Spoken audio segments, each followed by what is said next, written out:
Cilaka. Durma Gati nggih, Wan. Mungsuh Anoman. Apa, Wan? Lah ya wis ken biyen. Anoman ki tau tate kondang ngobong negara Ngalengka mateni buta pirang-pirang mongko ra ndek kanca ming ijin. Elok nggih, elok. Kowe karo bojomu gilane kepati-pati. Anggere arep lunga digetake terus mengkeret ning kamar. Nggih, Mas. Ndekno kok perang. Pun kula nggawa bendho bareng, Mas. Nggawa bendho kula tutuke bles. Anoman iku kedhepe ora. Bendho kaya ora landhep niku lho. Heeh. Sing kedua nggawa glaji. Pusaka kok glaji Kiai Senso. Ha iya. Kula glajake silai mung mboten napa-napa. Edan. Nyilih tukang bangunan cetok lagi nggo nglabul kula saut. Kula tutuke Anoman ya gak apa-apa. Terus sing terakhir kula kentekan akal. Nggawa apa? Sandal kula tapuke Anoman mlingis wae ora. Dheweke nesu ngantem cangkem kula sak kayang-kayange bles. Kula nganti bengok slobat. Wah! Le meneng jejeli sikil cangkem kula, Mas. Makslep ngonten waduh. Wah, mongko sikil kethek tengike lah jamak-jamak. Lah iya, nganti wah toban, Mas. Terus bar niku lho dicandak banteng teng anu napa? Wantem rai kula banget. Nganti kontal tekan nggon kendang jaipong. Kalah. Pengedune kawon, Mas. Kula cuma nggakaken pun monggo dilahapi. Kula lah menang nek kali Anoman. Sapa iki sing arep mungsuh Anoman? Sapa Kurawa? Mbok wis rasah cit. Wah, mboten. Fanmu ora mangkat. Mboten dados apa, Man? Mboten dados sajab. Sadap. Mungsuhe Anoman. Suramrata, Jayamrata. Imbang padha-padha. Nek omong ora nang jeron kotak kene mlebu kene. Siap.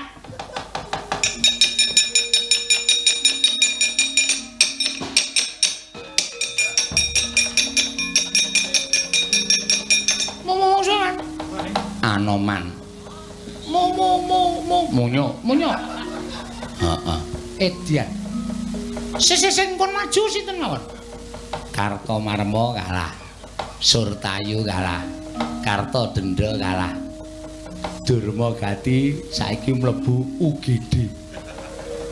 Durma Gati? Heeh. Cici. Citraksi. Tutu. Cici. Cilok. Tutu. Cici. Cinta. Tutu. Tatu niku lho, Cidera kan. Si Durma Gati Cidera. Apa Panu tuh.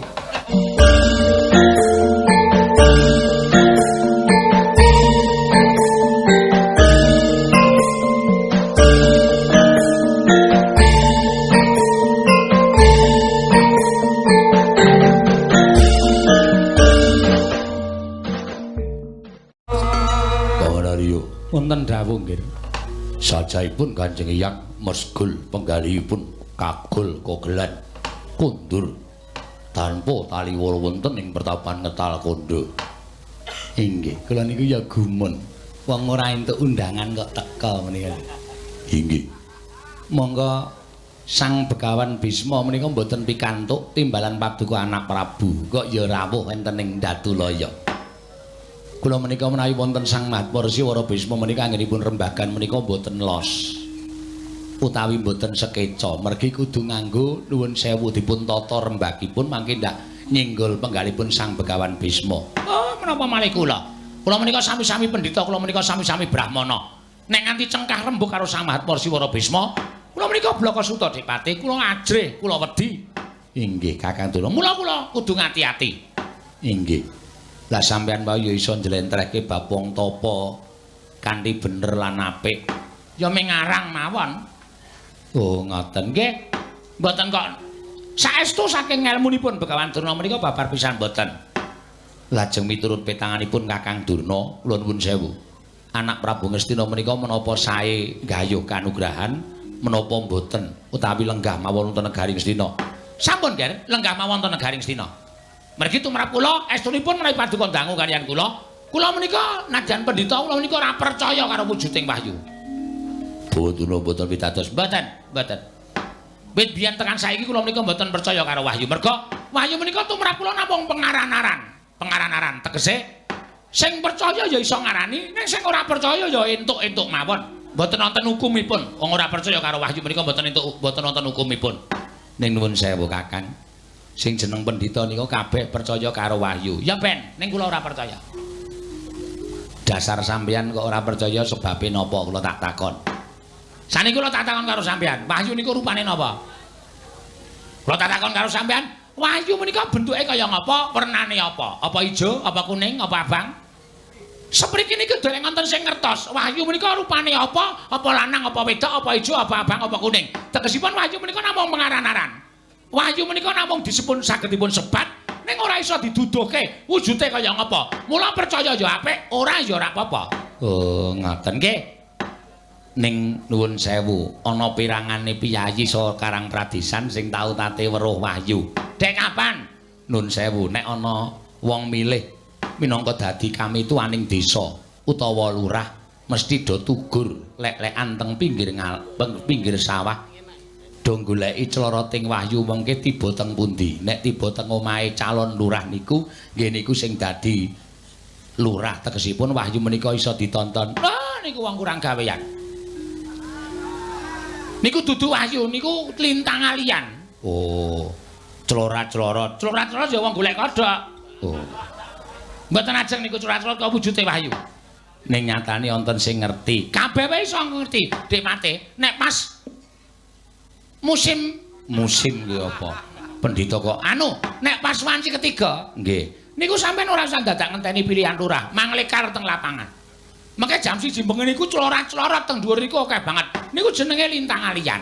Dadi ora usah percaya karo wujuding kanugrahan. Tumrap kula ora bakal percaya. Leres sampean, kanugrahan menika ya kamukten, sugih, duwe derajat pangkat. Lho, menika sak mujudaken satunggiling wahyu. Wahyu ingkang winastan wahyu kamulyan, kamulyaning urip. Ngedhep dhuwit akeh. Derajat pangkat sumanding. Lho, jejer bojo ayu. Wah, wis ora bakal kekurangan. Anak-anak do apa-apa keturutan. Lho niku wahyu ning kamulyan ora dadak Makutha Rama apa? Ya nek ukurane pas. Makutha Rama ki nek ukurane ora pas, sirahe ukuran 58 kok Makutha Rama ukurane 57 niku ya ora iso mlebu. Nggih. Ngoten Kakang Durna. Teras nggih. Nggih, nae ngaten panjenengan cocok kalih kula. Cocok. Mboten sah tindak teng pundi-pundi. Lenggah teng negara Ngastina perkara Makutha Rama ora usah digayuh. Sing baku wong niku suka-suka parisuka andrawina ropian-ropian dahareca nyanding garwa terus nyetel tip ngrungokke uyam-uyam. Apa? Uyam-uyam. Uyon-uyon kok uyam. Uyan-uyan. Lho napa mboten gleleng. Wis karo ngitung dhuwit. Sapa sing liwat duncali. Klitik dikenekke sirahe. Mengke rak nesu. Nggih, Kakang Durna. Nggih, menawi cara kula sampun ngantos panjenengan ketayangan gayuh kanugrahan. Kula nuwun sewu. Cekap lenggah kemawon langkung prayogi tumrap kula menika sampun mujudaken satunggiling perkawis ingkang sak mangke sampun paripurna rimbat wonten ing madyaning Datla ya menika nggih anak Prabu Ngastina.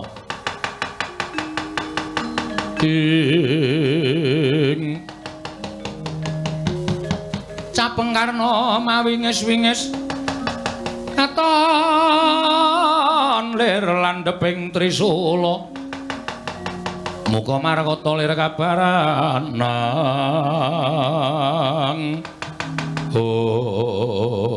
Kakang Prabu Karna kawula ngestaken dawuh wonten menapa dene Paduka majengaken Paduka ngabiyantara Yayi estunipun wonten ing salebeting Datraya menika kala wau kula angen-enam dhateng manahipun ing Ngaraka piyambak ingkang Eyang Mahatmarsya Bisma sampun ketayalan rawuh wonten negari Ngastina.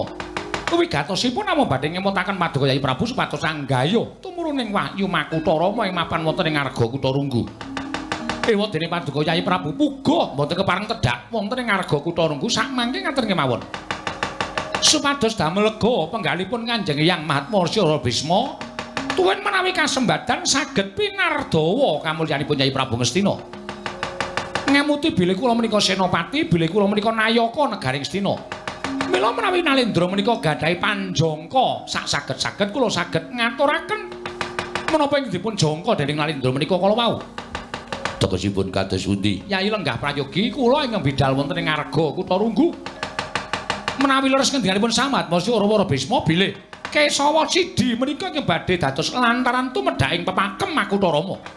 Kula ing badhe ngadhep kalampun Kesawa Sidi badhe kula tembung kanthi aris Makutha Rama menika mangke badhe kula boyong kula aturaken dhateng Paduka Yayi Prabu Ngastina. Koko Prabu Karna ing Awangga.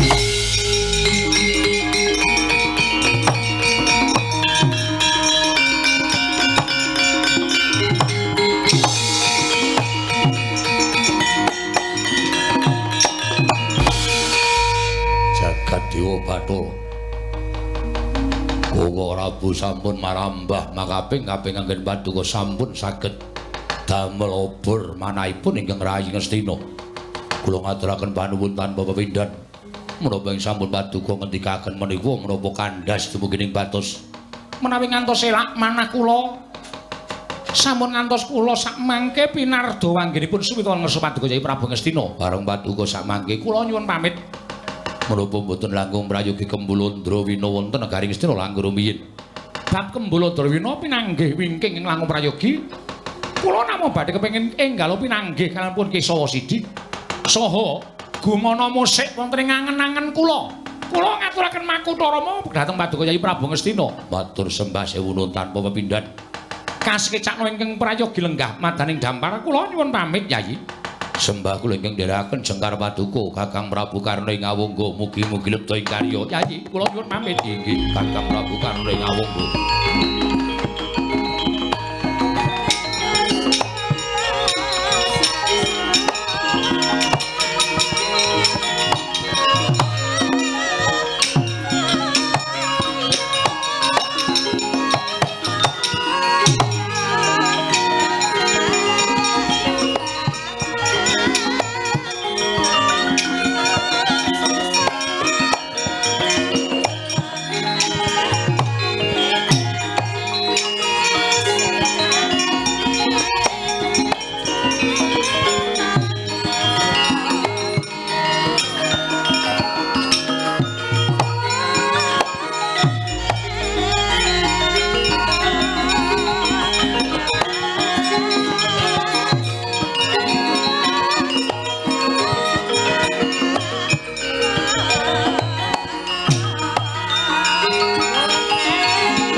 Wonten dawuh tapne para wadyabala Kurawa supaya angodol tindhaking Kakang Prabu Karna ing Awangga prapting ereng-ereng ing Arga Kutha Runggu. Nok-nok ngestaken dawuh nyuwun pamit madal wasilan Bawadurna. Wonten dawuh Nger sampun ngantos nigahaken dhateng pun kadang-kadang kula Kurawa menawi wonten akalipun Kesawa Sidi kula sumanggahaken nah yen ana kale Kesawa Sidi mangke kajengipun rampungi dening para sata Kurawa. Oh inggih, inggih ngestaken dawuh.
Narpati ndugamana.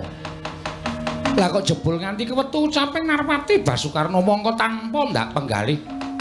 Tumuli aku ngeswangesaning Nyai Prabu Duryudana maju nggonku ngabyantara.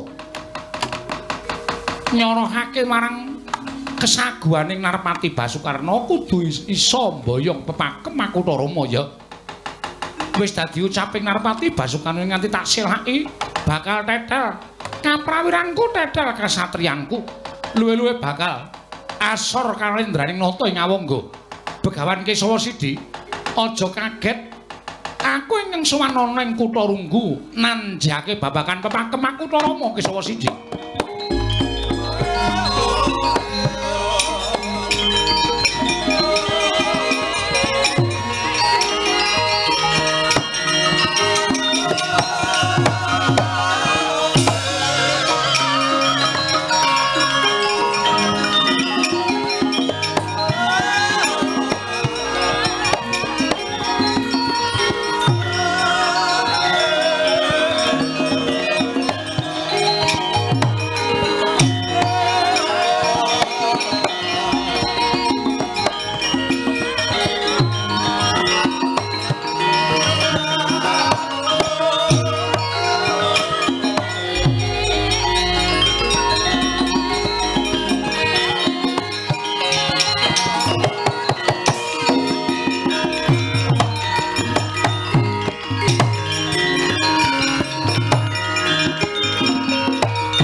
Dina ning pasewakan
Pandhita kang nyarewang sin pindha kembang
miring winarata winangun pecabaan winangun wujuding pertapan papan mangasramaning satunggiling brahmana sinten ing lenggah madaning lengkeng gunung Kutharunggu menika ta winastan pertapaning Kutharunggu wonten satunggiling brahmana anyar katon ingkang mangasrama madaning pertapaning Kutharunggu peparap Sang Kesawa Sidi Pandhita Klyang kabur kanginan datan dadah datan pernah parandene kasinungan ngelmu linangkung wasis-was kideng esti mila datan nama mokal nadyan nembe sawetawis andhedhepok madaning pertapan Kutharunggu parandene kathah sanggaring para cantrik panguyu jejanggan indung-indung ulu guntung ingkang samya mangarsama nedya ngisep ngelmuning Sang Wikudebya. Risa juga nedheng lenggah madaning pecrabaan. Nadyan naglar sanggaring para cantrik panyandene. Datan wonten ingkang cinaket pilenggahing Sang Tapa kejawi amung. Siswa kinasih nenggih pandhita ing Kendali Sada ya ing Kundalini. Begawan Anoman ya Sang Mayangkara ya Rama Ndayapati. Riwasa mangarsama saning Sang Wikudebya dadya gurawane enggalih Sang Kesawa Sidi lha sigra mecah swasana madyaning pertapaning Kutharunggu amedhar sabda Sang Kesawa Sidi dadya kumanguri jeling pangandika ingkang dereng kababaring lisan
Mangkya darajating praja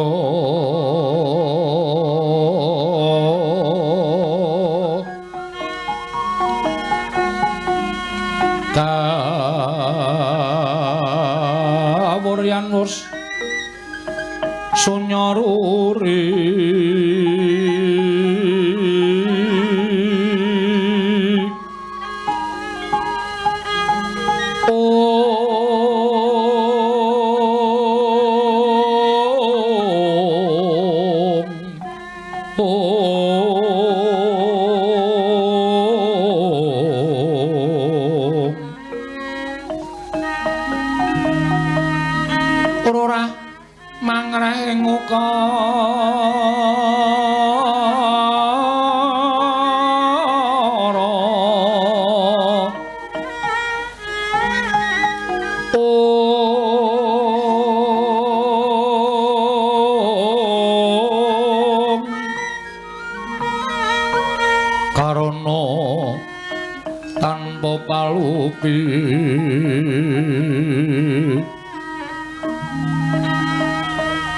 ati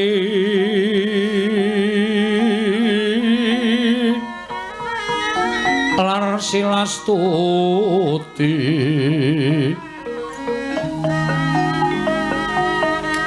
so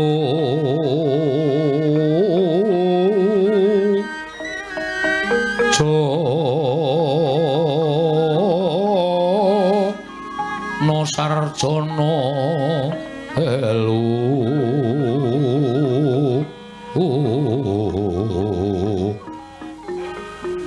kalulun kala tidha didom tandaning tumati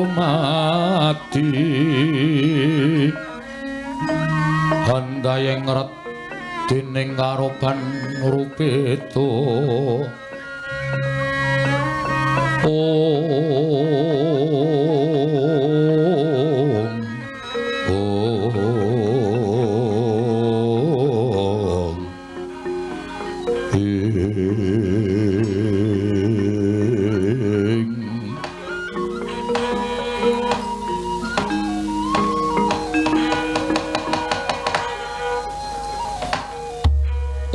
Mastu Nomo Sidam Sekaring Bawana langgeng Anoman ndadekake kejut penggalihku apa ta sababe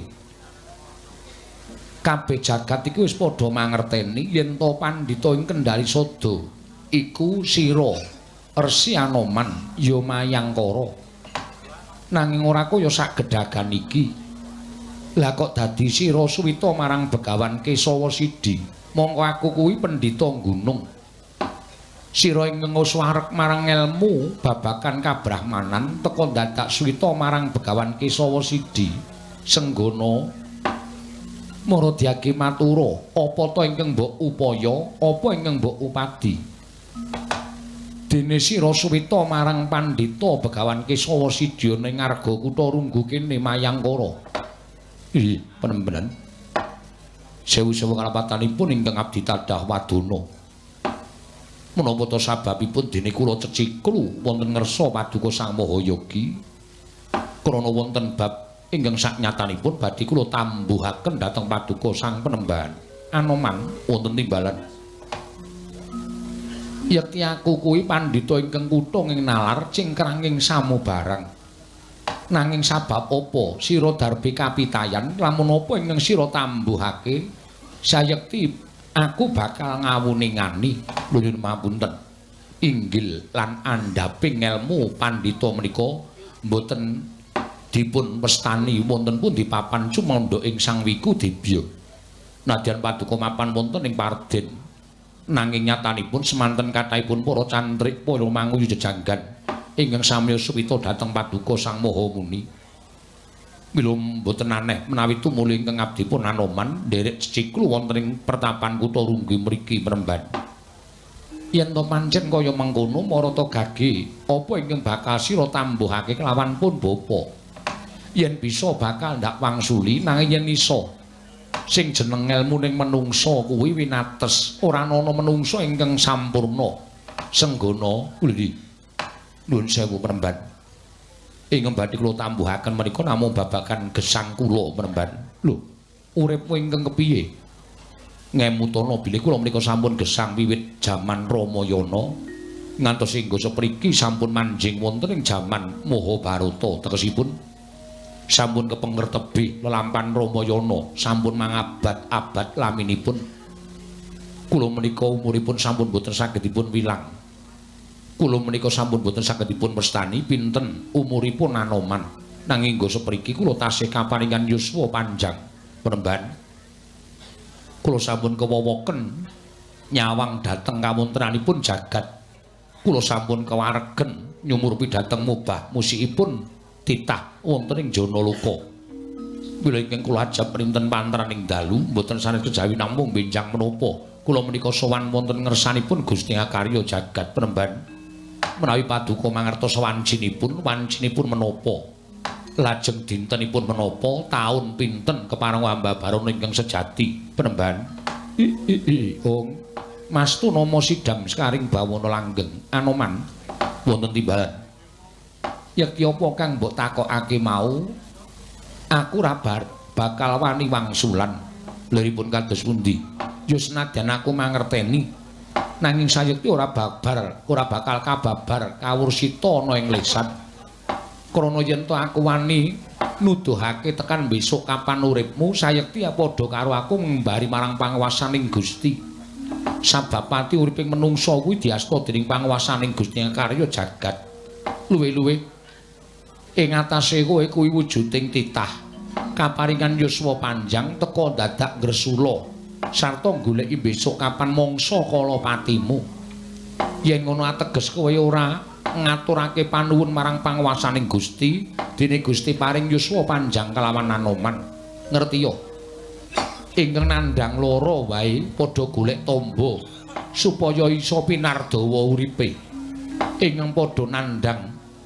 kacintrakan wae golek usada supaya isa pinardawa uripe nanging sabab apa dene sira ingkang kaparingan yuswa panjang teka malah gresula kepengin ngerti besok kapan patimu yen ngono padha karo sira ora ngaturake panuwun marang ngersaning Gusti dene kaparingan yuswa ingkang nganti mangabad-abad senggana ngerti yo titah ingkang yuswa panjang mau pancen wong kang pinarcaya dening sing agawe urip wondene wong kang duweni umur ingkang cendhak mau sayekti tinresnanan dening sing gawe jagat mula gandeng sing gawe urip mau isih percaya marang sira Anoman supaya netepi kewajiban ana ing jagat raya aja pisan-pisan sira wani gresah gresula luwih-luwih takon besok kapan mangsa kala patimu ana ing jagat iki sayekti kang kaya mengkono cetha lamun sira ora percaya marang panguwasaning dat kang murweng dat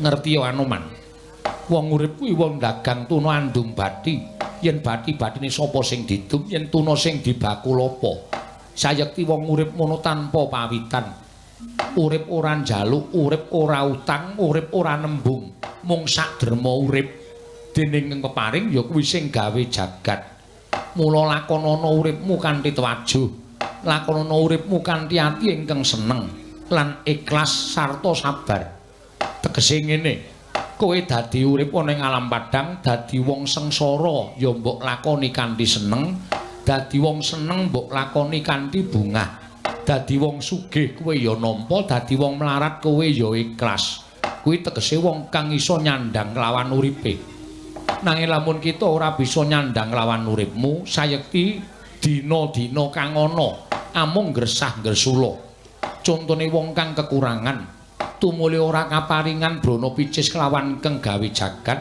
pendak dina amung gresah gresula malah ana ingkang wis wani ngandhakake yen to sing gawe urip lali yen to duwe titah ingkang kekurangan mau kang kanthi kaya mengkono sayekti bakal jugar kewajibane bakal ora bisa netepi kewajiban kanthi tuntas mula senggana kabeh ingkang mbok lakoni mau lakonana kanthi becik lakonana kanthi apik aturna panuwun marang ngersaning Gusti Ngakarya jagat dene kowe kaparingan yuswa panjang aja malah kowe golek-golek srana sarta golek-golek wong kang bisa mbabarake besok kapan patimu kuwi ora prayoga jalaran pati uripmu ngono diasta dening panguwasaning dat kang murwing dat dene ana wong kang bisa mbatang besok kapan pati uripmu ateges wong mau uga ora percaya marang panguwasaning Gusti sarta wis wani ngembari marang kekuwataning sing gawe jagat mengkono Anoman munggo apa iki mbok takokake mau aku mung bisa paring wangsulan kaya mengkono Senggana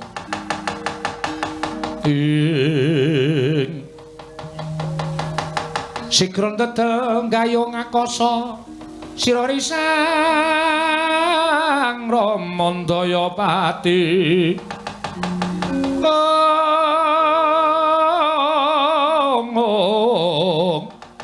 ana yaksa gungcang kromarane wel kata sini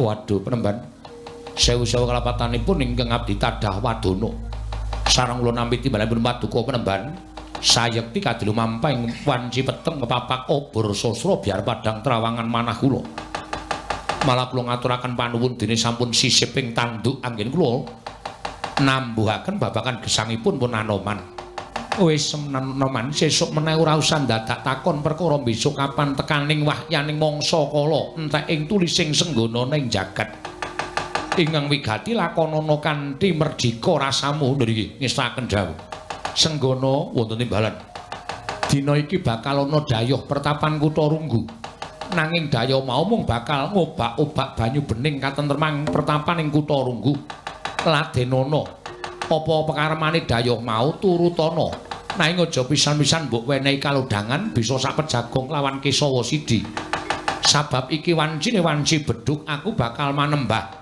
marang ngersaning Gusti wanci bedhug munggah ning sanggar pelanggatan aja kok jamak lumrahing kita swantah nadyan kutu Walangatoga aja nganti caket kelawan lenggahing Kesawa Sidi Trawaja dawuh paduka penemban pareng ngono kula madal pasilan ngestu padha dawuh paduka Sang Maha Muni Surtiti ati-ati duga-duga digawa ya Bambang Senggana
Ayuda kepapak bawat nyobentar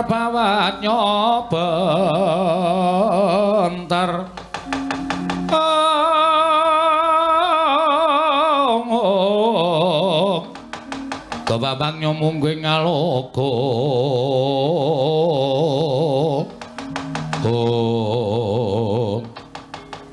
Kartomarma wonten dawuh kok ora Bu lah kok malah aneh temen ing antas aku munggah ana ing Gunung Kutha Runggu. Lagi tekan ereng-ereng ing gunung durung nyaketi pertapan Kutha Runggu lah kok iki ora pangling lho. Iki Kakang Anoman lho. Nggih. Kula sinuwun. Ing abdipun Anoman. Kula ngaturaken bekti kula kunjuk. Tak tampa pangestuku tampanana kula pun dinggo jimat paribih daeraning kasantosan. Wonten menapa Diri Paduka kepareng tedhak wonten ing Arga Kutha Runggu. Ketingal nyaketi pertapan Kutha Runggu mbeta sanggane para kusata Kurawa arantak lampahipun. Senggana wonten timbalan. Ngerti ya? Yen manata ing Ngawangga iki minangka dadi dutaning Kyai Prabu Duryudana. Pengawak Ratu Ngastina lho iki. Ing wigati bakal ketemu karo Begawan Kesawa Sidi. Wigatosipun menapa Diri Paduka kepareng pinanggih kaliyan Sang Begawan Kesawa Sidi. Mung bakal nanjake kelawan wawarta ingkang sampun wis kondhang ning jagat yen to Begawan Kesawa Sidi kuwi dadi lantaran tumedhak ing pepakem Makutarama. Mula kersane Kyai Prabu Duryudana bakal nggayuh pepakem Makutarama sarana nata ing Ngawangga.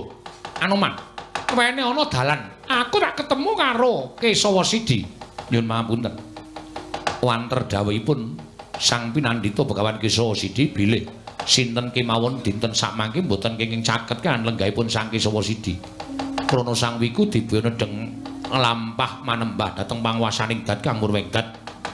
Anoman ingkang pinasran supados mangsul kula utawi ngunduraken para tamu-tamu ingkang badhe pinanggih kaliyan Sang Wiku dibya. Kosik to. Kowe kuwi apaning Kesawa Sidi? Kula menika cantrikipun Kesawa Sidi. Lho lah dalah Anoman. Kakang Senggana. Gajeke Kakang Anoman kuwi wis dadi pendhita ning Kendari Sada to. Wis dadi pendhita ning Kundalini. Lah kok dadi kowe ceciklo ning ngersaning Begawan Kesawa Sidi apa isih kurang elmune Anoman? Apa isih kurang? Ya kuwi guna kasantikan. Guna kasantikan ing Kakang Mayangkara. Lah kok dadi malah suwita marang pendhita. Mongko durung genah. Ngelmune durung dadah, durung pernah. Nyuwun pangapunten. Sampun dados anteping tekadipun Anoman. Kula ngudi ngelmu menika mboten dipun ukur kalian kathahipun yuswa. Watun tasih saged kumrembyah astanipun ing ngadi saged jangkaken suku, saged tumangkar pikir kula badhe tetep nggayuh kanugrahan tuwin nggayuh ngelmu. Nadyan wonten brahmana ingkang mapan wonten ing Parden paribasanipun tartemtu mboten kitang sekedhik nggadahi ngelmu ingkang migunani tumraping Anoman. Mila kula tumuli suwita dhateng pandhita menika. Mila menawi Kanjeng Sinuwun Ngawangga bareng pinanggih kaliyan Sang Kesawa Sidi nyuwun pangapunten sanes dinten kemawon. Kepiye? Sanes dinten kemawon. Lho kok sik to? Kowe nyawang aku katon apa? Panjenengan Gusti kula ing Ngawangga. Lah, mestine kowe ngabekti karo Nalindra Ngawangga. Mestinipun mekaten jer kula abdi panjenengan. Kowe semingkir. Lho, kowe semingkir. Mboten saged Sinuwun. Lho, kowe dadi pepalanging Narpati Ngawangga. Nyuwun pangapunten, mboten dados pepalang, namung kula dados utusanipun Begawan Kesawa Sidi. Ora sakakean gunem tanpa guna. Ayo semingkir. Ayo semingkir. Yen ora gelem semingkir padha karo kowe wani karo Narpati Basukarna. Yen wani aja ndodok ngadeg jejeg padha karo aku Senggana. Anoman Pratandha Seta Cecak rawon Kapimendo. Oh, wah dalah nggugu karepe dhewe. Manus maning jajaran. Lah kok dadi wani ngadeg bener karo Narpati Ngawangga. Nyuwun pangapunten kula dipun dawuhi. Menawi boten dipun dawuhi kula boten badhe wantun kados mekaten. Yen ngono cetha kowe wani karo Narpati Ngawangga. Sing tak wedeni apamu Ratu Ngawangga. Kartomarma wonten timbalan. Rangketen Senggana. Lho, Ratu Seminggah Koko Prabu.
Kaman glelek. Ngelemuk prajurit Kulawa pilang-pilang. Rasaku kan bebangal. Kurawa ora gelem bali saka kutha Runggu. Babati gamanmu. Piye? Babati gamanmu. Ambok jila-blata jablata. Imbang yang bojo-bojo. Nek liyane to cepeleke lha apa? Iki lah dedul Mogati. Dedengkote Pala Kulawa. Ayo Durma Gati arep ngopo? Jebul jajamu dibano. Hot. Elok. Edan.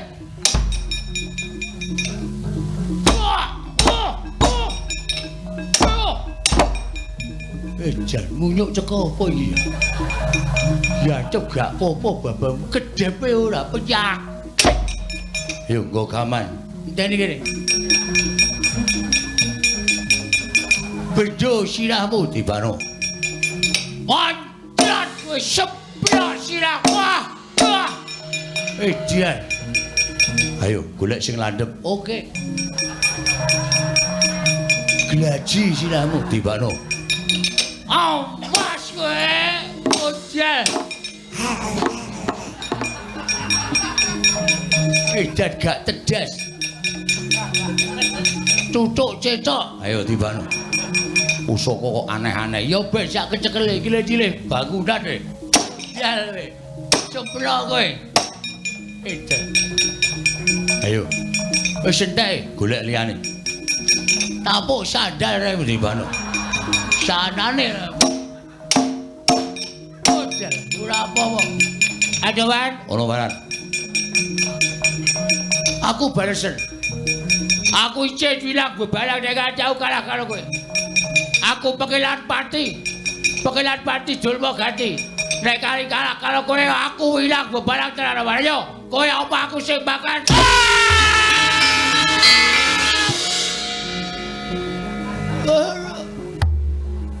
mati. Uruh. Uruh. Uruh.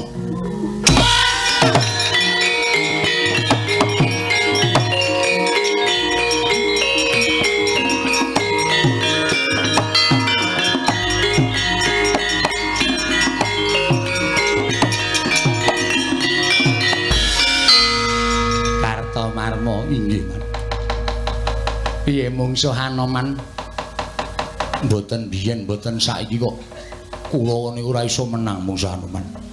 Arep Anoman niku saya tuwit. Saya suwe kok saya tuwit. Saya suwe umure saya tambah. Ning nyatane saya digdaya. Ah iya. Wah, ora ngomongake jaman nom biyen dadi gembong mangliawan. Saniki tuwa ya ora suda kekuatane. Lho nyembanggaken, Man. Tangane atose ra jamak-jamak. Kethek kok ora suda-suda kekuatane. Kurawa niku nom-nom anggere muni sore ra ndek kekuatan. Ha wis dientek-entekke esuk, Kak. Mula sore ya ra ndek kekuatan. Surtayu inggih, Man. Kalah kawon, Man. Wah, ngamuk munyuke mere-mere. Kula dibanting iwa, banting nengen. Wah, kula semanggaken, Man. Ket biyen Kurawa niku mboten ajeng menang kalih Anoman. Mang Cobi dhewe mboten dados. Kartodenda. Iya, Man. Arang-arang metu kok metu. Metu pisan mbayari larang. Kula semanggaken. Mungsamu sapa Anoman sami mawon mungsuhe wis siji Anoman kok. Dadak werna-werna ora. Cilaka, cilaka. Durma Gati nggih, Man. Mungsuh Anoman, mungsuh Anoman. Ampuh, Man. Lah ya wis ken biyen. Anoman ki tau tate kondang ngobong negara Ngalengka mateni buta pirang-pirang mongko ra ndek kanca ming-ijin. Elok nggih? Elok. Kowe karo bojomu gilane kepati-pati. Anggere arep lunga digetake terus mengkeret ning kamar. Nggih, Man. Ndekno kok perang. Pun kula nggawa bendho bareng, Man. Nggawa bendho. Bendho kula tutuke bles. Anoman iku kedhepe ora. Bendho kaya olah landhep niku lho. Sing kedua nggawa glaji. Pusaka kok graji Kiai Senso. Ha iya. Kula glajake silahe nguk mboten napa-napa. Edan. Nilih tukang bangunan cetok lagi nggo nglabul kula saut. Kula tutuke Anoman ya gak apa-apa. Terus sing terakhir kula kentekan akal. Nggawa apa? Sandal. Sandal kula tapukke Anoman mlingis wae ora. Dheweke nesu ngantem cangkem kula sak kayang-kayange bles. Kula nganti bengok slobat. Wah. Le meneng jejeli sikil cangkem kula. Makslep wonten wuduh. Wah, mongko sikil kethek tengike lah jamak-jamak. Lah iya, nganti wah toban man. Terus bali kula dicandak banteng teng anu napa? Wantem rai kula banget. Nganti kontal tekan nggon kendang jaipong. Kalah. Pengedune kawon, Man. Kula cuma nggakaken pun monggo dilahapi. Kula lah menang nek kali Anoman. Sapa iki sing arep mungsuh Anoman? Sapa Kurawa? Mbok wis rasah cit. Wah, mboten. Fanmu ora mangkat. Mboten dados apa, Man? Mboten dados sajab. Sadap. Sabab. Mungsuhe Anoman. Suramrata, Jayamrata. Imbang padha-padha. Nek omong ora nang jeron kotak kene mletu kene. Siap.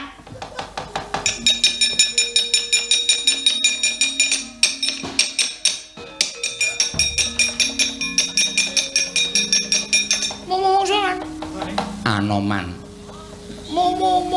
Munyo. Heeh. Edian. Sing pun maju sinten mawon? Kartomarma kalah. Surtayu kalah. Kartodendra kalah. Durmagati saiki mlebu UGD. Durmagati? Heeh. Cici. Citraksi. Tutu. Cici. Cilok. Tutu. Cici. Cinta. Tutu. Tatu niku lho Cidera man. Si Durmagati Cidera. Papa Panu tuh. Papa. Pasok. Wes. Oh. Papa. Pacar. Tutu. Apa sing nganti ra ndadak minta pertolongan? Parah. Mlebu gede kok. Mungsuh Anoman mongko Anoman ki gembong mangliawan. Tau tate dadi senopatining Prabu Rama Wijaya. Ayo, maju ora? Nenek nganti Citraksi ora maju niku wi. Wiron. Dudu. Wi. Wiyarti. Dudu. Wi. Seseng isen niku lho, Wirang. Wirang bebarang. Anoman. Kowe aja girang gemuyu. Iso ngundurke Kartomarma Susurtayu karo Kartodendra. Iki Raden Harya Citraksi. Iya Raden Harya Citraksi. Tutu. Sapa? Cidera. Lho. Citraksi. Kau kelakon mama.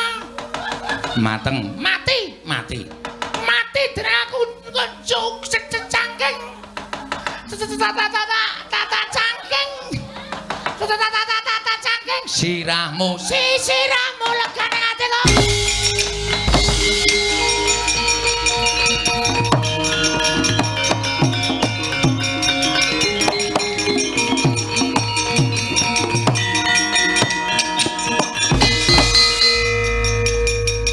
Citraksi dasar keporone apa? Asu Anoman. Kowe. Iya, dasar para nyata. Kowe iki aja nggel-nggel-leleng. Aja gembelo sisirahmu. Iso ngalahke Kartomarma Surtayu karo Kartodendra Tata amuk kabeh do masuk rumah sakit. Neng iki Senopati Ngestina Raden Harya Cindra. Citraksi. Ora nglakon mama mati dening aku derajat apa kowe?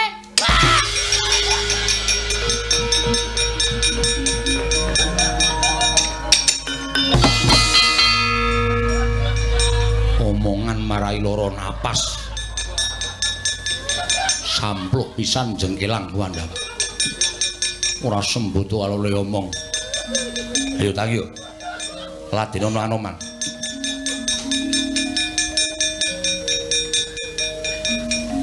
Piye. Cicit. Kok ming sedhela. Ora kaya lemu sumbar. Didiantem pisan kok ngleng-ngleng ngletak cit. Cerewet. Lah kono men kari omong kene iki sing tumandang ngrek. Ngrekoso wadah. Nggih, nggawa tumbak. Nggih, Nggawa tumbak. oke. Kuku kula tanju kok panah. Ya. Panah. Ya.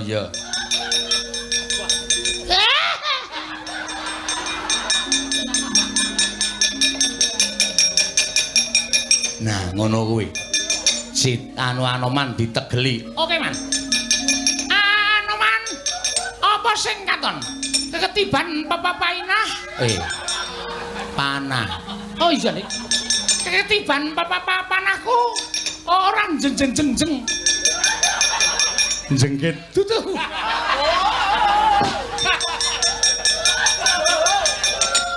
Tutu jengket. Lah apa? Ngletane lho, Man. Jengkelang. Jengkelang ku adamu. Tinju. Tinju ngakerat nyawamu. Wis gek diculke. Nan, Diculke.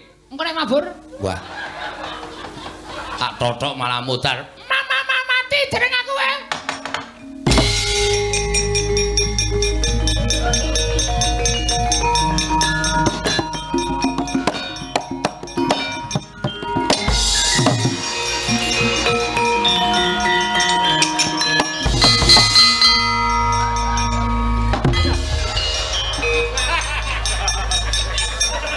Apa ora? Nantang panah-panahan ora aku apa piye?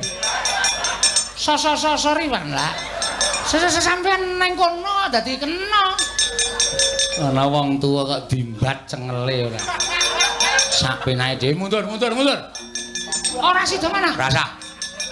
Wah, rugi nih. Wis kebacut tak tokke. Ora. Ditokke ya sing ngopo-ngopo kono. Kula niku nek ngetokke kudu entuk mangsa.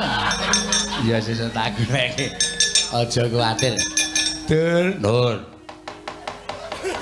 Maju ora, Le? Nur. Maju ora. Wong suwe Anoman mang minggir lho trajange dhewe ya apa.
Monyet dia nyat-nyat.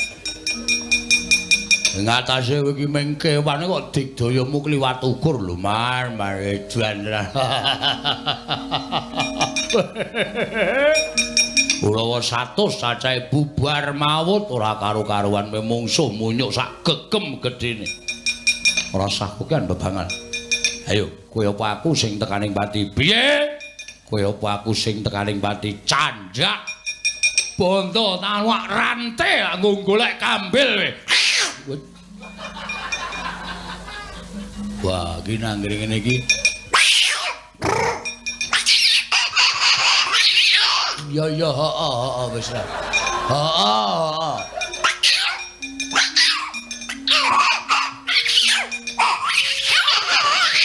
Ah, wanggere kowe mbeker. Prindang-prinding. Wah, wanggere mringis terus cuar ngono kuwi. Wah, githokku iso mengkorok.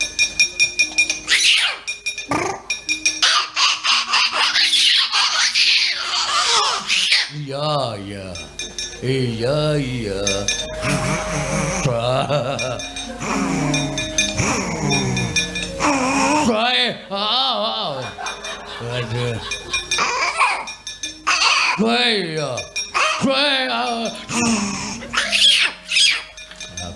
Minggat.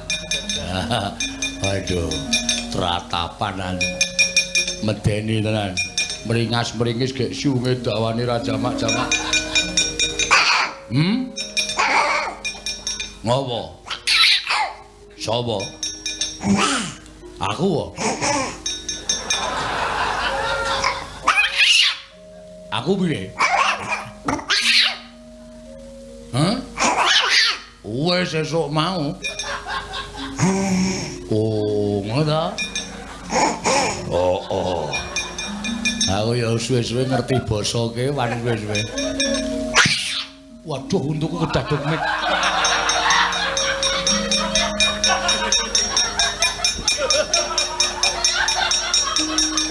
Untukku kedaduk mik. Lino. Ah, ya tak doke sike, engko ndak daduk meneh. Yo. Wah. Oh iya. Wah. Iya. Woi. Iya. Ayo ngiyung. Iya, lo. Iya. Oh.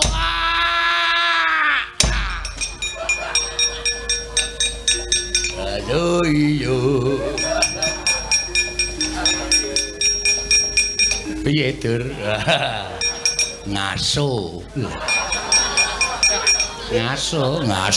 perang niku ngangge ngaso barang. Perang kok terus-terusan ambyar. Nganggo ngaso, dengok-dengok. Kebet-kebet. Nyumet udut. Ayo. Pun, rampung le ngaso, maju meneh, siap. Tak dombani le aja nganti kalah. Mboten ajeng kalah, mungsuh munyo kalah isin. Yo.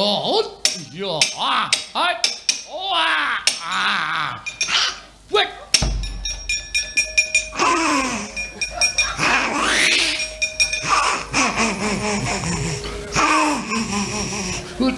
Cengengesan. Geguyu to. Yo.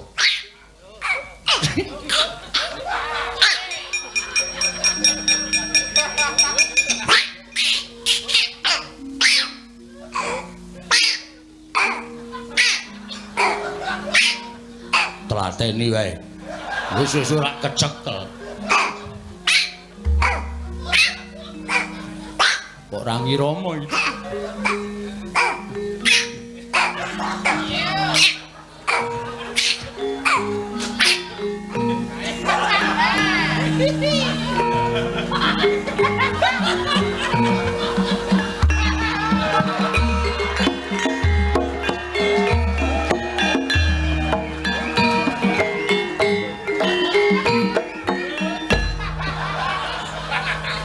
Sampeyan niku wong tuwa napa bocah? Lah ya wong tuwa ana wong ngoyak munyuk ditirokke. Mirang-mirangke aku. Kowe tak omongi ya Dur, Munyuke wis minggat ket mau. Kowe isih hinclak-hinclik. Galo kae cengengesan. Doyok ngeyel lah.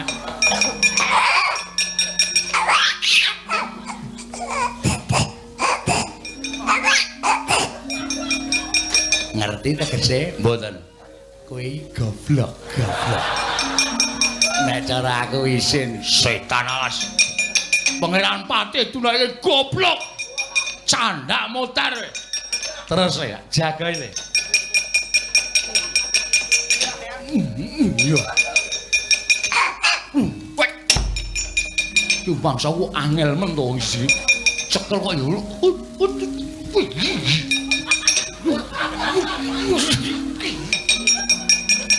Terus tuh. Terus pokoke kudu kowe luwih cepet mesti kecekel.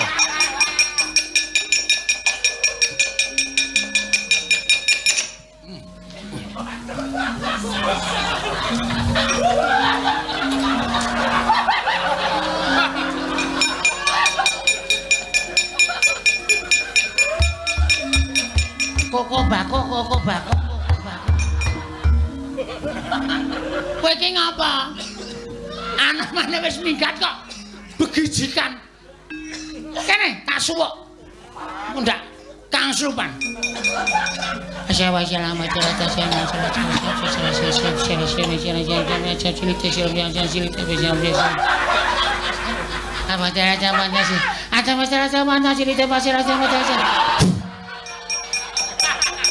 Wes eling kula.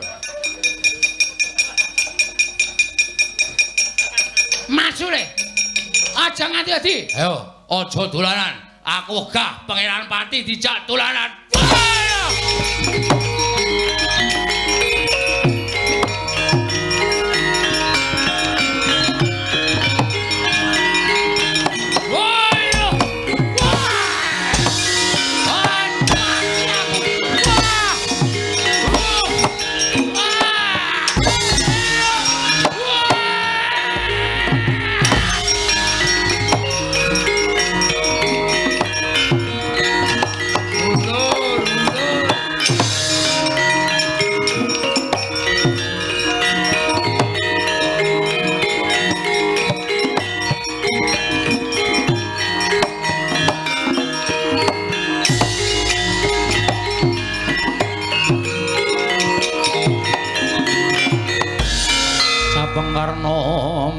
Wingis katon randheping Trisula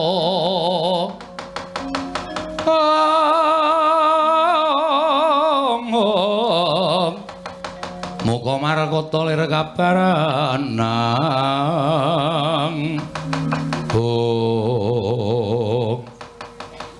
Paman Arya wonten dawuh pripun kabar peperangan sampeyan kok ngendelke Kurawa to nggir. Mongko mungsuhe Kurawa niku Anoman. Anoman niku pendhita Debya Surasekti kalintang jayaning perang inggih. Mangus padake nggih dipun tingali. Kurawa bubar mawut tanpa saged kinukup. Mergi Anoman ngamuk punggung Suratamtaha nirbaya nirwikara. Wela jagat Dewa Bathara.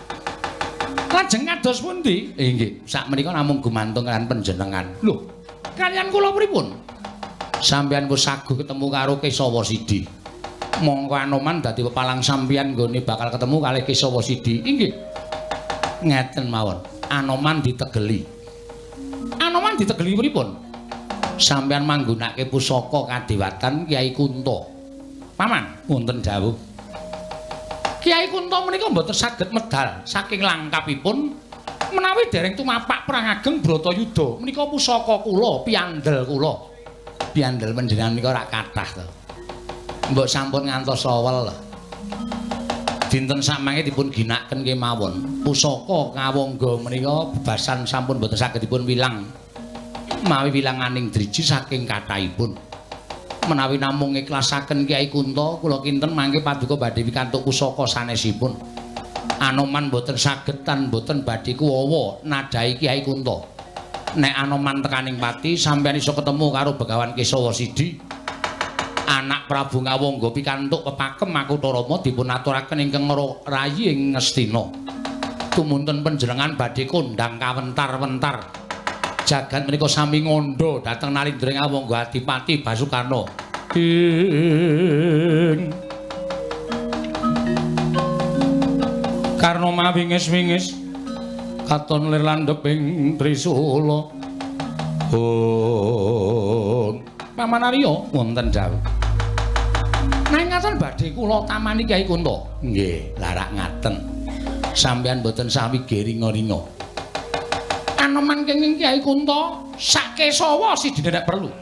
Anoman mati Kesawa Sidi tekaning mati pepakem Makutha Rama badhe dados gadhuhanipun Nata Ngawangga menika langkung prayogi. Matur seminggah. Oh nggih, ngestaken dawuh nggih.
Sampun prapteng witing naga sari mulat mangandhap katingal panudya yukura aking ika kaeksi Mas Tunama sidam skaring bawuna langgeng lha kok dadi kaya ngono Narpati Ngawangga nglepasake Kyai Kunta mongko bareng tak sawang playune Kyai Kunta ngener ning dadaning Anoman lan uga ngener marang pertapan Kutharunggu. Yen to nganti kateman Kyai Kunta tiba ning Kutharunggu apa ora kobar pertapaning Kutharunggu. Sak pepundhenku Sang Begawan Kesawa Sidi. Narpati Basukarna. Kowe wong gampang dibombong karo Patih Sengguni. Nganti kowe nglepasake Kyai Kunta ingkang durung titiwakyane mangsa kala lan durung wancine. Aja nglakon dosa tak saut Kyai Kunta, mbuh dadine kowe Narpati Ngawangga.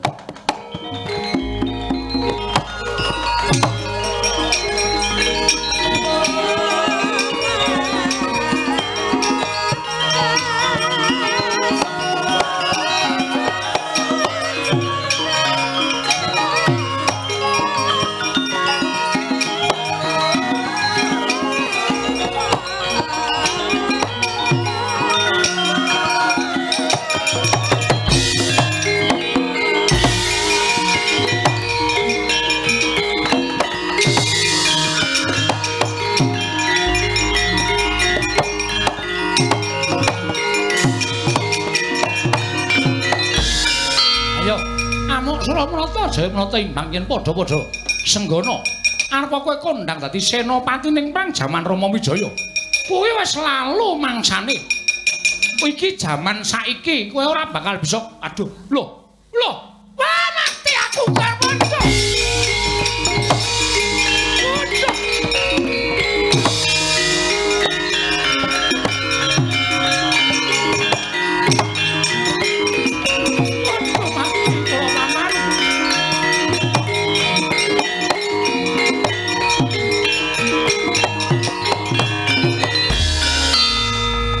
Menapa nggih kok jelih-jelih bengok-bengok kados lare alit.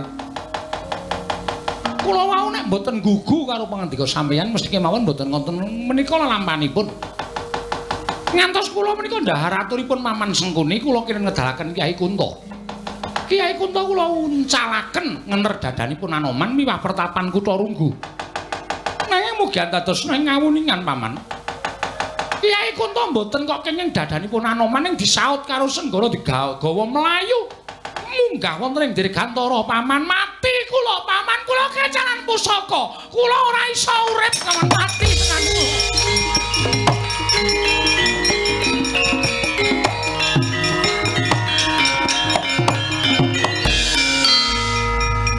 Nuwun sewu. Didamel sabar kemawon. Sing jeneng wong perang menika kelangan pusaka tatu wonten ing madyaning pabaratan gedene tekaning pati menika sampun sandanganipun wong perang. Panjenengan sampun ngiklasaken Kyai Kunto dipun dawahaken dadanipun Anoman nanging sajaipun Anoman menika langkung limpat langkung trambil. Pekasan Kyai Kunto dipun saut dening pun Anoman. Sak menika dipun beto dening Anoman. Lantulan sabar to, Nggih, sabar. Terus Anoman ajeng ki napa pusaka niku arep nggo ngapa? Tur dheweke wis mandita, dheweke wis brahmana, wis ora kepengin gunakake pusaka. Pun sampeyan mboten sabingung. Ngawangga tasih kathah pusaka. Ngawangga tasih kathah pusaka saking kadewatan kinarya lintunipun Kyai Kunto. Dipun lermaken manahipun. Dipun remaken penggalipun sampun ngantos dipun penggalih ingkang langkung rebet sakmenika monggo sinambi ngentosi Anoman mesanggrah wonten tepis wiringing arga Kutha Runggu ropyan-ropyan seneng-seneng suka-suka parisuka dareca ngunjuk ingkang seger mangke menawi panjenengan menika sampun kepareng ngunjuk mangke lajeng radi oleng sekedhik ngaten. Panjenengan tertentu badhe supe lelampahan kecalan Kyai Kunto menika badhe supe. Sampun ngantos dipun penggalih ingkang lebet monggo. Kula dherekaken menika Kurawa kejawi romanti siyaga wujudipun tumbak pedhang kinarya peperangan ugi sampun rumanti samapta ing gati inggih menika dedaharan kinarya suka-suka parisuka mangun sukaning manah. Monggo mboten sah digawe sedih. Wong urip kok sedih menika sing digoleki apa?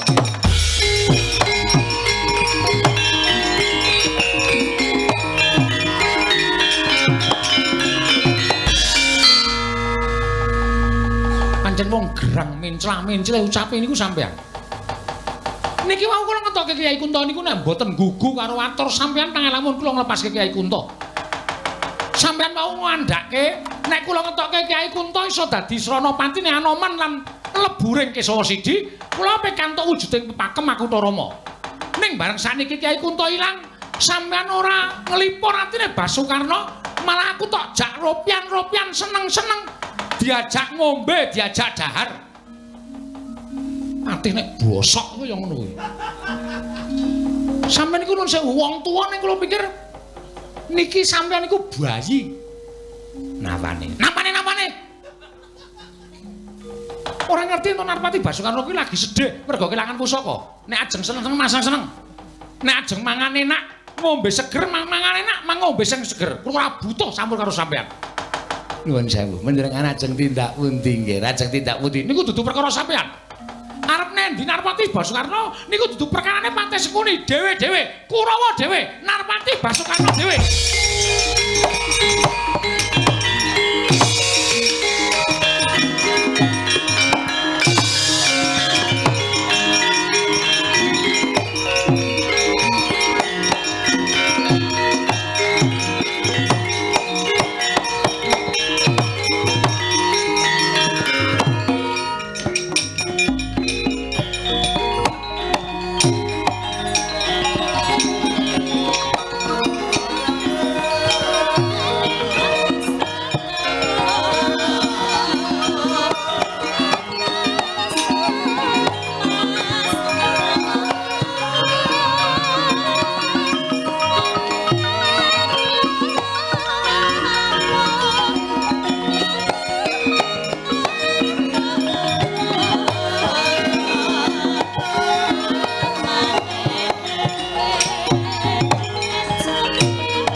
datan kawusa ledeng lumampah Narpati Basukarna ingkang koncatan Kyai Kunto sinaut dening pandhita ing Kendhali Sada Sang Begawan Anoman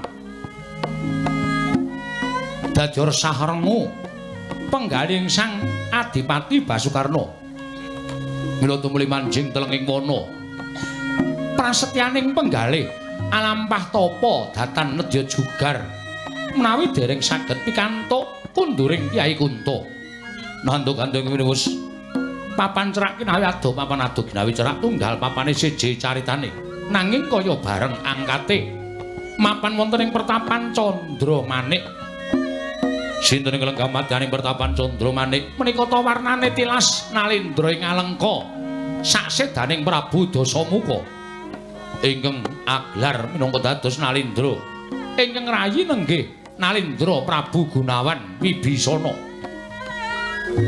Riwasnya peputra Sang Bisawarna tumuli negari Ngalengka pinasrahaken ingkang putra Sang Nata Prabu Bisawarna ugi salinami negari ing Singgela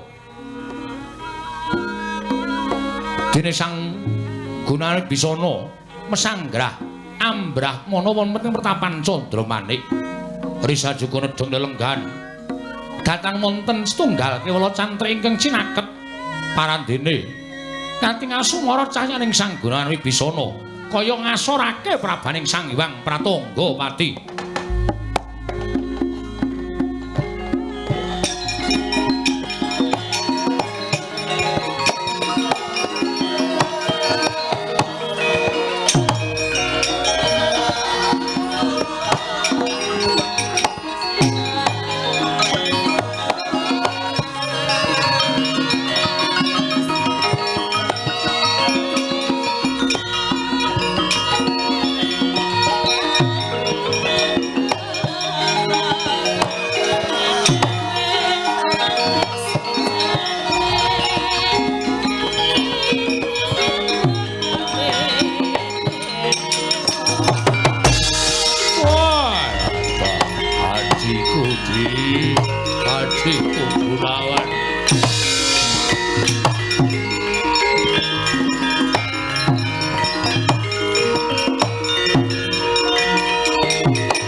Pandhawa tata gati Wisraya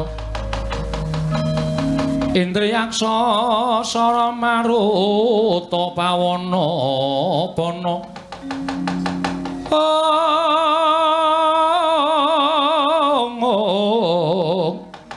Samirana lan marayang wisikan magulingan lima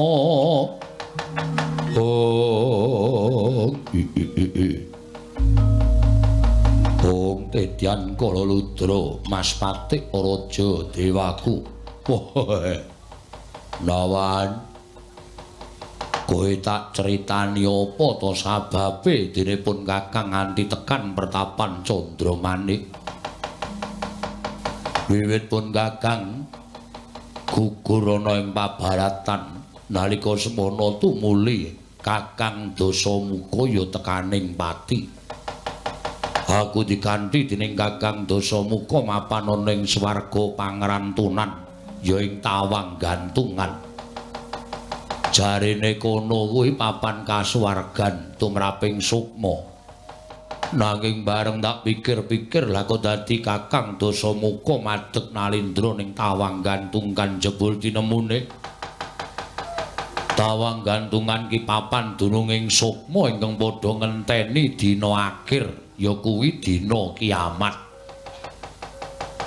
ingkang bakal nampa paukuman saka panguwasaning dat kang murwing dat kaget atiku dene aku kok mapan ana ing tawang gantungan ya ing swarga pangarantunan tumuli aku wal saka ing tawang gantungan nalika semono aku ketemu karo garwaku Bathari Keswani dheweke njlentrehake kelawan aku nalika semono tak takoni Keswani apa to sababe kok swargaku ora katon swarganing Kumbakarna kok ora enggal diparingake dening panguwasaning dat kamurwing dat Keswani matur kelawan aku supaya mrepeki papan donga munggonmu mangsah semedya ning pertapan Candramanik Gunawan.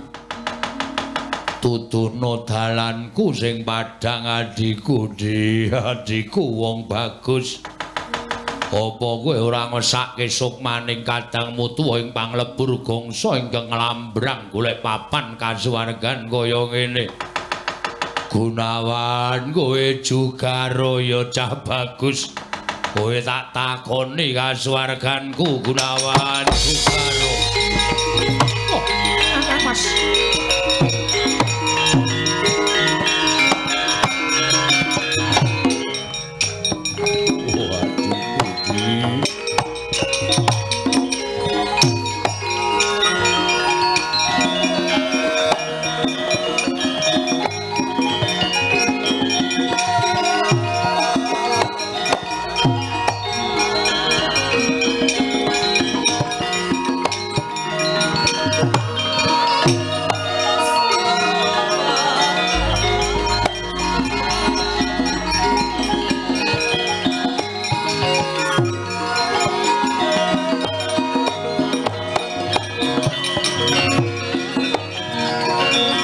Kajarian putra lamun gawekasan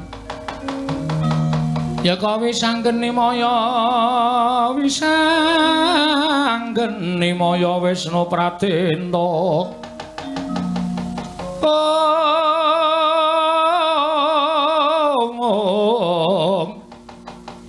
Wisanggeni maya Wisnu Pratenda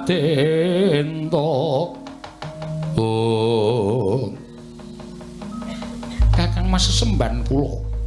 Kakang Mas pengayoman kula ngaturaken bekti kula kunjuk. Iya, Gunawan tak tampa.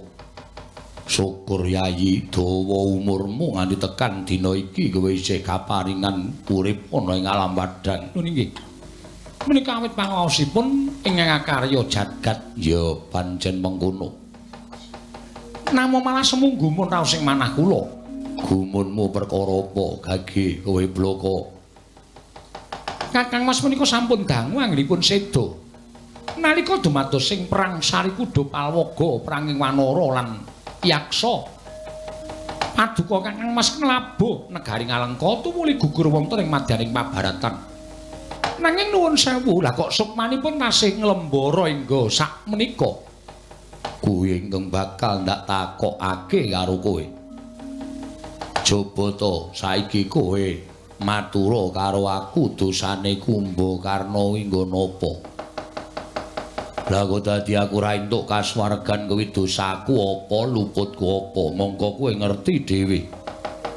Nggonku labuh perang mungsuh munyuk nalika semana ora kok aku nglabuhi Kakang Rahwana ya Kakang Dasamuka kuwi ora. Ning merga nggonku labuh kelawan negaraku Ngalengka kuwi bumi putah getihku.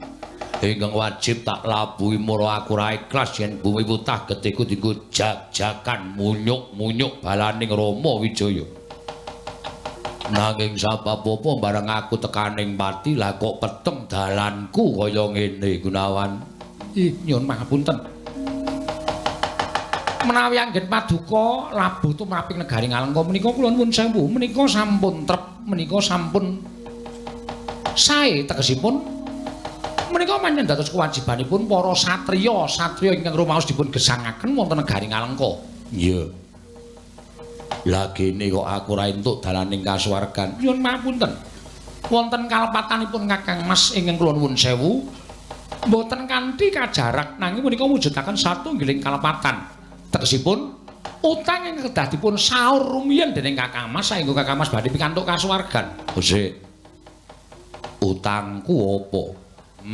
Kowe kandha yen pancen bisa ndak saur bakal ndak saur supaya padhang nggonku mlaku mangke kasuwargan. Kakang Mas Supe nalika sugengipun Kakang Mas menika satunggiling satriya ingkang demen ulah tapa, ulah puja. Ya. Menawi sampun lampah tapa nendra menika mboten namung setunggal kalih dinten, nanging paribasan etanganipun candra, agengipun etanganipun taun utawi warsa. Ya. Panjenengan nglampahi tapa nendra ngantos tetaunan, paribasanipun mboten kepengin weruh dhateng kawontenanipun negari, Mboten kepengin mangertos dhateng kawontenanipun negari Ngalengka. Monggo panjenengan menika sampun dipun dapuk minangka satriya. Tentrem lan botenipun negari Ngalengka menika wonten pundhakipun para satriya-satriyaning praja kados Paduka Kakang Mas. Ning Paduka Kakang Mas amilalu alampah tapa. Kados-kados Paduka menika mboten maelu dhateng kawontenanipun negari Ngalengka sadèrèngipun dipun biyuki bathang sayuta dening Wadyabala Wanara. Perkara Ngalengka panjenengan boten kepengin pirsa. Mbala mbuh becik panjenengan boten kepengin pirsa ingkang dipun ajab namung lampah tapa kemawon. Lah menika kewajibanipun Kakang Mas ing dereng paripurna. Mila nuwun sewu swarganipun Kakang Mas ugi katingal peteng marginipun. Wah, ladal. Jebul durung karuwun wong nglakoni prihatin kuwi bener Gunawan. Inggih, dereng kantenan leres. Menawi tilar dhateng kewajiban menika ugi mboten sae kedadosanipun. Contonipun wonten satunggiling kulawarga ingkang mriku wonten satunggiling piyantun sepuh ingkang gadhahi garwa lan putra. Monggo piyantun menika kala wau tansah lampah priatos, lampah prihatin nanging supe madosaken tedha dhateng semah lan anak-anakipun menika ugi mujudaken lirwa dhateng kewajiban. Ya, bener. Inggih. Mila kalapatanipun Kakang Mas menika mapan wonten ing mriki menika. Lah terus Kakang Mas nuwun sewu. Kodratipun boten badhe pikantuk kasuwarganing mapan wonten ing ngalam baka. Nanging panjenengan kedah tumimbal lair malih. Genepi jiwa kasatyan Paduka Kakang Mas ing dereng dipun lampahi nalika Paduka sugeng wonten negari Ngalengka. Kedah nindakaken kewajiban kasatriyan sranane tumimbal lair manjing angganipun satriya ingkang sakmenika mapan wonten ing wana Duryapura. Satriya kala wau ingkang utawi ingkang kekasih Raden Werkudara.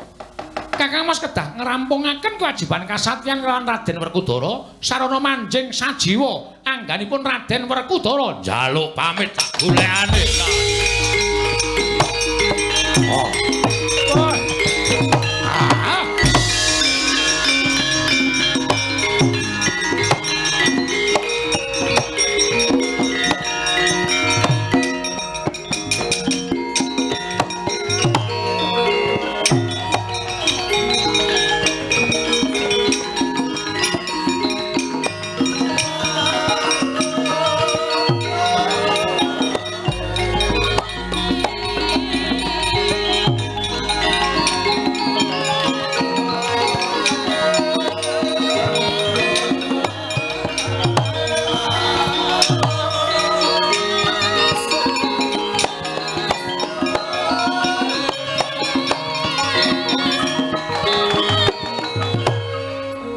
Risang penemban Gunawan sigra lampah tapa Driwasna Jengkaring ingkang loka nenggih satra ing panglebur gangsa Raden Kumbakarna ing Abadan Sukma nalika semanten sigra ngipataken bebandaning gesanging Sang Gunawibisana inggih menika wujudipun nafsu sekawan cacahipun ingkang warni putih ingkang warni kuning warna ireng tuwin abrit mlethek saking jagating Sang Gunawan den kipataken awenteh kaya wujuding raseksa miwah wujuding satriya ndadosaken kagiat kadrawakasan ing Sang Gunawibisana wau.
ing sukma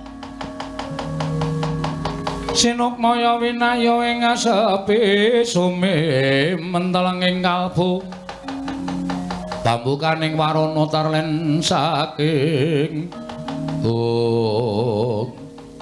nuwun sewu Raden kenging menapa maduka ngipataken dhateng hawa nepsu ingkang sampun wiwit lair tansah angrincangi jengandika sugeng wonten ing alam padang wonten ing jagat menika kula pun anuraga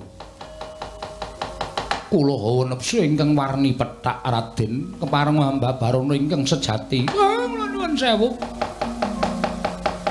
kula pun sukarda Raden kula menika hawa nepsu ingkang warni cemeng nggih kula nyuwun pangapunten kula pun ludra kula hawa nepsu ingkang warni kuning Raden kula kepareng nepangaken kula pun angkara kula hawa nepsu ingkang warni abrit ingkang tansah ngrencangi jengandika sugeng wonten ing alam padang wiwit jengandika saged numangkaraken lair lan batin panjenengan ya anuraga sukarda ludra lan angkara nggih kula wonten timbalane ngadhawuh menapa to sababe dene kowe tak kipatake saka bebandaning jagatku ingkang sepisan aku ngaturake panuwun dene kowe kabeh wis ngancani uriping Gunawan Wibisana wiwit aku lair ana ing jagat nganti temeka dina iki ora kendhat nggonku tansah ngancani kelawan uriping Gunawan Wibisana satemah aku nduweni nafsu pirang-pirang perkara ya sabab saka mobah musiking anuraga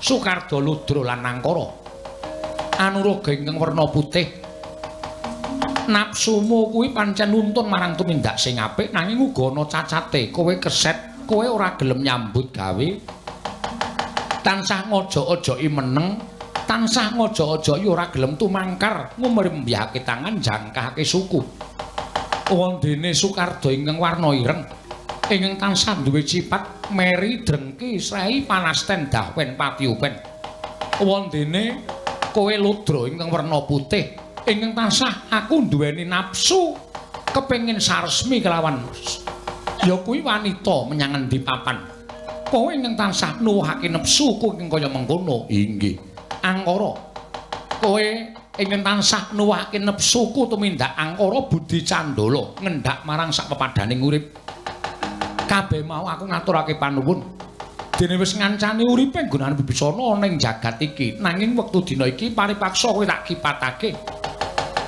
supaya aja ngregoni nggonku bakal manggih kasampurnan sowan ngersaning sing gawe urip nanging menapa mboten kinantenan hawa nepsu anggen paduka badhe sowan ngersanipun ingkang ngakarya jagat anuraga sukarda ludra lan angkara yen to nganti aku isih nggawa kawan hawa nepsuku sowan ngersaning Gusti sarana aku mati kanthi sampurna sarta mati kanthi kamuksan tan wurunga bakal nyandung nyrimpet lakuku satemah ora ketemu lawan kasuwarganku mula sing gedhe pangapuramu dina samengko tak jaluk kowe golek dalan supaya bali marang ayunaning Gusti sarana kowe manjing ana ing aras Duryapura yen ana wong bagus kang aran Raden Janaka ya kowe ingkang bakal bisa dadi jalaran bali marang ayunaning Gusti pisah kelawan Gunawan Wibisana aduh Raden nadyan satemenipun nawrat anggen kula badhe nglampahi dawuh paduka nanging gandeng menika sampun pinesti dawuh paduka Raden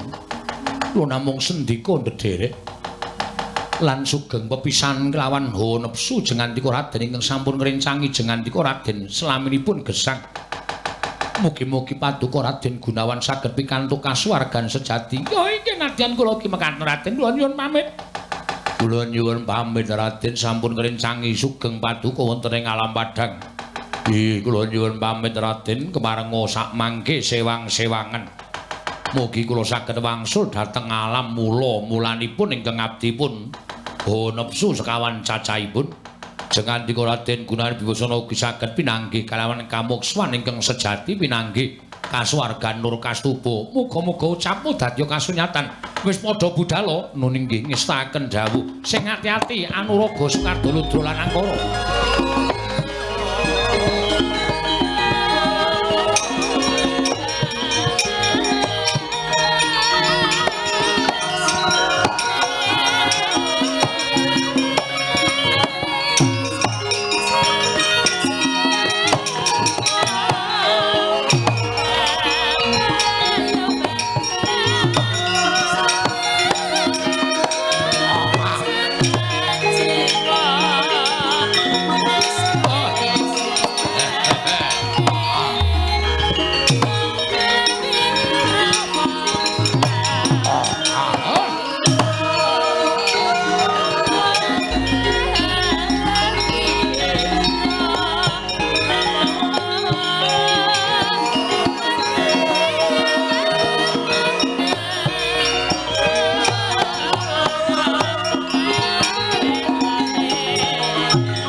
wis nyangipataken bebandan hawa nafsu catur cacahe katingal saya sumara cayaning sanggoran Wibisana kaya wis samapta ing gati sawiga ing diri anggayu kamuksuhan kondur wonten ing kasuwargan Nurkastuba parandring mangke kaya ana daya ing ngakarya